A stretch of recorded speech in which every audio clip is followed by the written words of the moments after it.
today's topic, we are going to discuss about demand. We have already talked about demand in our previous video where I've told you that demand is the ability or the desire of us to buy a certain commodity, and also it is backed with a financial or a purchasing power. Now, we are going to discuss about the determinants, or in other words, the factors affecting demand.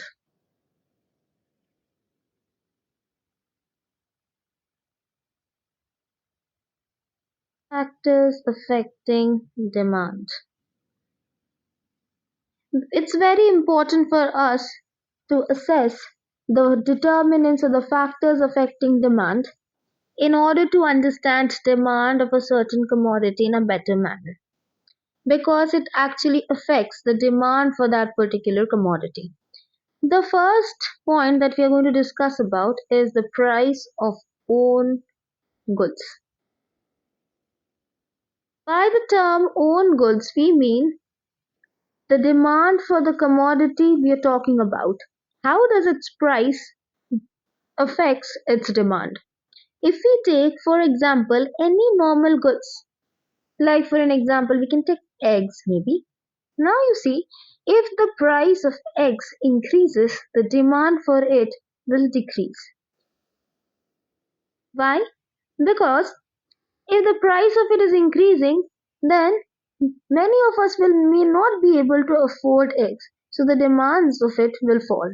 Similarly, if the price of eggs are decreasing, then the demand for it increases because most of us will be able to afford it, or maybe we will increase our consumption. So we can see there is an inverse relationship established between the price of own commodity and its demand. This brings us down to what we call as a law of demand. Law of demand states that other factors remaining constant, that is ceteris paribus, the price of a commodity affects the demand for that commodity inversely. That is, if there is an increase in price of its own commodity, the demand for it decreases, and vice versa.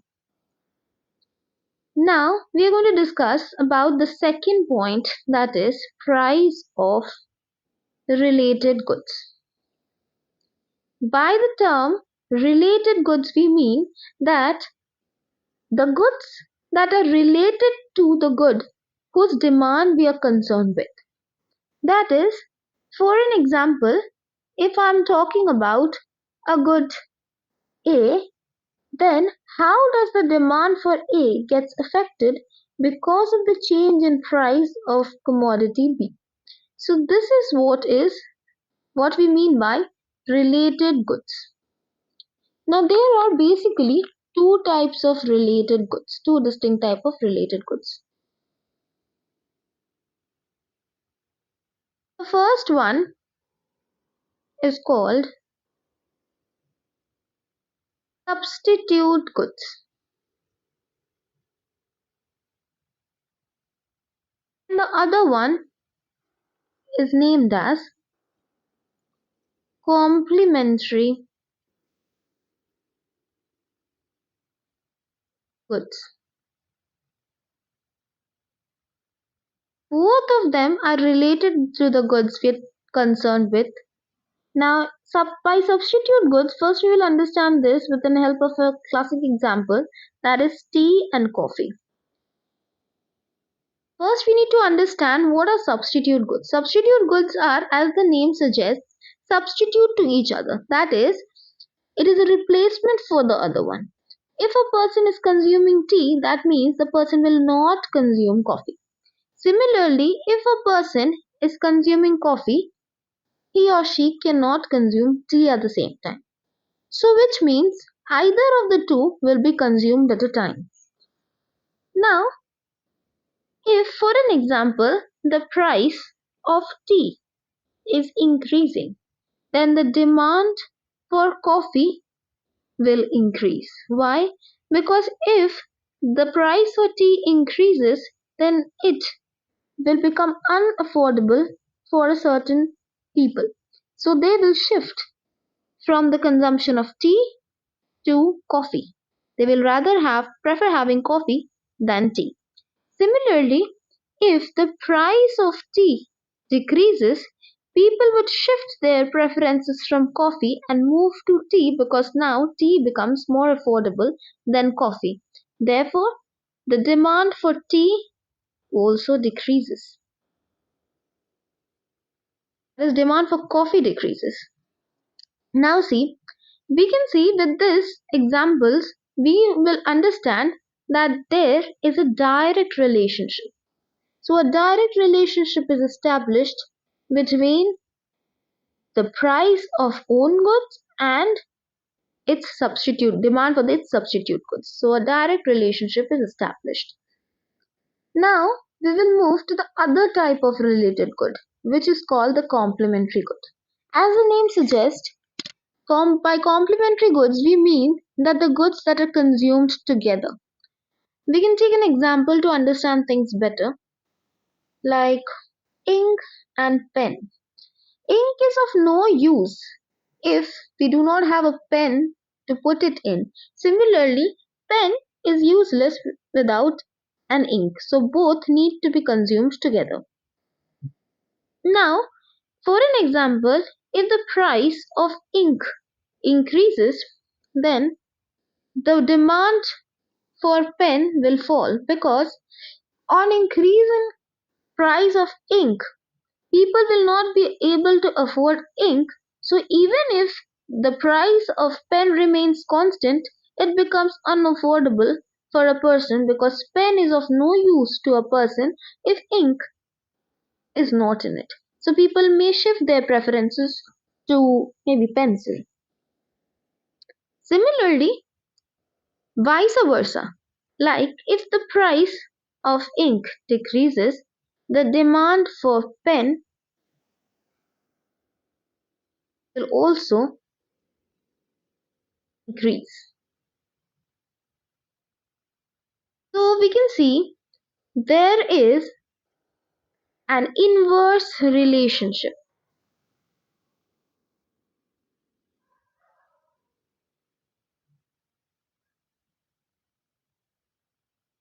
Inverse relationship similar to that of price of own goods.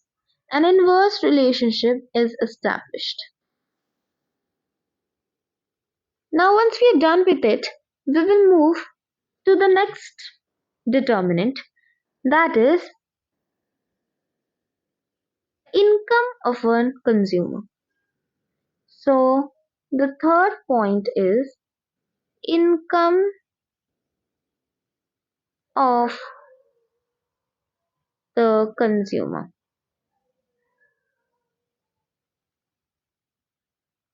By income, we mean how much does a consumer earn. If the income of the consumer increases, his purchasing power increases. For an example, if his income increases from rupees 10,000 per month to rupees 15,000 per month, he will now be able to afford more of a certain commodity even if its price remains unaffected. So, income is termed as Y. Okay, it symbolizes as Y in economics. So we can say if income of a consumer increases, then his demands for commodity also increases. Similarly, vice versa, that is, if his income decreases, demand his demands also fall. So we can see there a direct relationship is established between the income of a consumer and what he demands for. Direct relationship. Now we will move to point 4, the fourth determinant, that is consumers' tastes and preferences.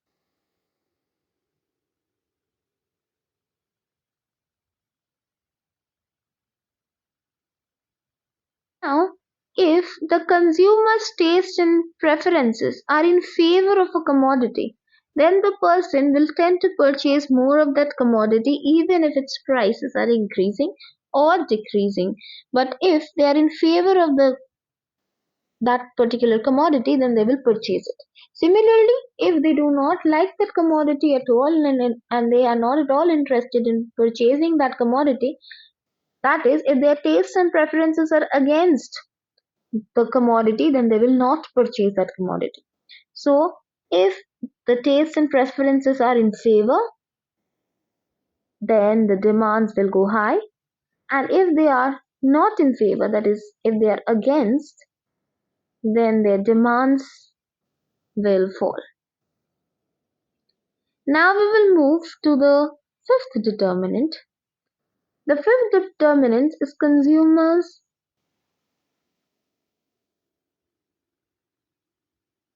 credit facilities.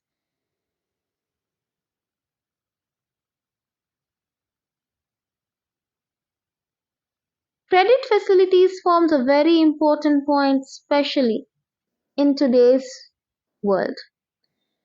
All the point of time we do not have cash money to spare, and even it is not wise to spare the cash money that we have all the time. So for us it's very important to depend upon the credit facilities. It is seen that whenever there is somebody who extends credit things on credit, we tend to or we are more attracted towards purchasing commodity from that particular shopkeeper. For an example, there are two shopkeepers, A and B, or two companies, whatever. Now, if A extends credit facilities and B do not provide any credit facilities, only cash, there we see that the demand for those goods increases where it is possible for us to consume those, for us to purchase those commodities in credit. On the other hand, if we see that there is a shopkeeper B whose commodities has to be purchased only by cash, credit facilities are not available, then the demand for those commodity goes down. So credit facilities does affect the demand for a certain commodity. We will see nowadays, if we talk about Flipkart, we have seen credit facilities, pay later options given, which are becoming increasingly popular because credit facilities are something that is preferred by most of the people. On that same logic, credit cards are very popular among us. Now we will move to the sixth determinant, that is size and composition of the population. This is basically a macroeconomic concept, that is an aggregate concept. If there are more number of people, if there is an increased population in a certain area, then automatically the consumption for that area increases. Similarly, if there is a decrease in the population, the total demand for commodity also falls. That is why India forms a very good market because there is a huge population in this country. Now next we move towards, so basically an increase in the size of population. If the population, that is POP, goes high, the demand also increases, and if the population decreases, then the demand also decreases. So we can see there is a direct relationship established between the population and the demand for commodities. Now we will move to point 7. Point 7 is consumers' expectations.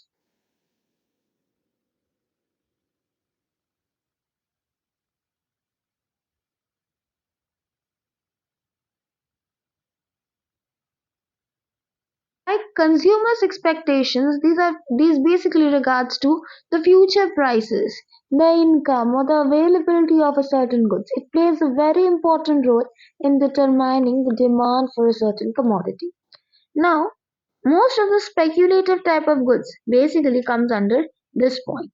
Now, if we feel that in near future the price of certain commodity will increase, so in that case we will increase the consumption, that is the demand for those commodities will go high because we are expecting an increase in its price in the near future. That is why gold investment are very common because we know that the prices of gold will always go high. So in near future, the price of gold will be more than the price of gold that is today. So that is why people invest more on gold. Next is number 8, government policy. By government policy, we actually mean imposing of taxes